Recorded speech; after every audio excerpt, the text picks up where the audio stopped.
Good day everyone, I am Michael, moderator for this webinar. I welcome everyone for today's webinar, which is Credentialing 101, a detailed guide to provider credentialing. It's a great pleasure for me to introduce our presenter for today, Cati Harris. Cati Harris, CBCS, is a nationally certified credentialing, billing and coding specialist with over 20 years of experience in the healthcare industry.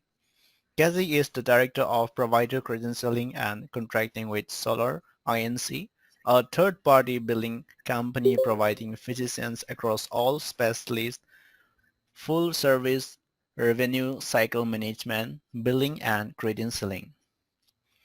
Cati's expertise extends through managing credentialing services, implementing successful enrollment programs, and contract fee schedule negotiations for providers with all major payers.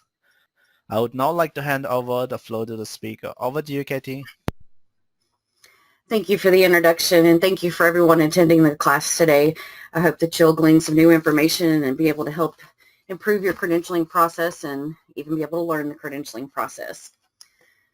So as Michael so kindly said, this is Credentialing 101, a detailed guide to provider credentialing. Just a little bit about me. As he had said, I have over 20 years experience in medical billing, coding, and provider credentialing and contracting. I also have a unique set of experience in that I have 15 years clinical experience as well, so I understand from both the back side and the front side of processes within an office. I've also have ER experience and hospital experience, so I can understand from the doctor to the medical assistant to the nurse all the way to the front desk and then the management and so on and so forth. So I think that gives me a unique view in how I do things.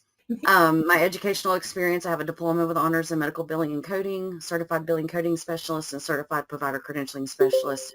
I'm working on my auditor's credentialing as well. So let's get started. Successful provider credentialing is critical to the financial health of your provider's business. Building a solid foundation for your credentialing process will result in less frustration, minimal financial impact, and faster processing and approvals.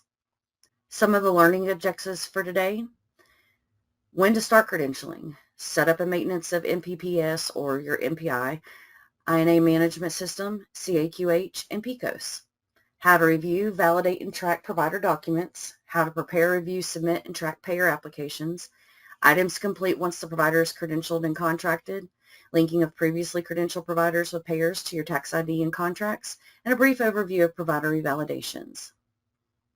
So let's get started. The credentialing keys to success can be broken down into 4 ways: research, preparation, tracking, and communication.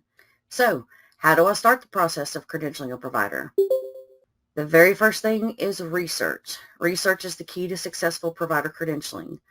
The research process is divided into 2 parts: your provider research and your payer research. Part of the research on the provider side is the provider welcome packet. Continuing on with the provider research, you will also need to obtain the provider logins. And this right here is your CV requirements for credentialing. So that part was the provider research. Now we got to move on to the payer research. The next part of the credentialing process is the preparation. It's as important as the research. After successfully completing the payer and provider research, it's now time to focus on the preparation of the information for submission to the payer. So let's start with the provider documentation preparation. Next, you want to review the provider's CV/resume. So now let's get into NPPES or the MPI, CAQH, Identity and Access Management, and PECOS. So let's get into NPPES. So moving on to the Identity and Access Management System. This is basically the system that houses the login and the keeper of the information. Next is PECOS. This is the system that you use to credential for Medicare.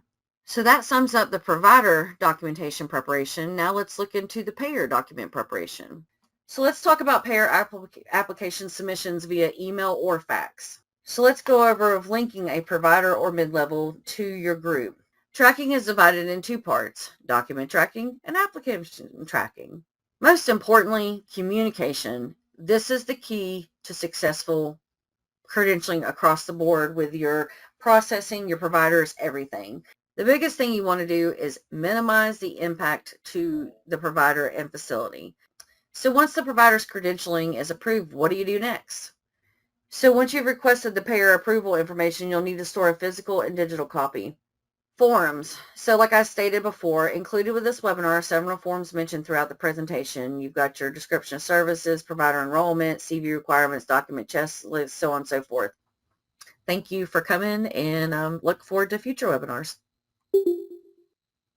Thank you, Cati. So that does conclude the session for today. Thank you everyone for participating. Hope you have enjoyed the session. You may all disconnect now. Have a great day ahead. Bye-bye.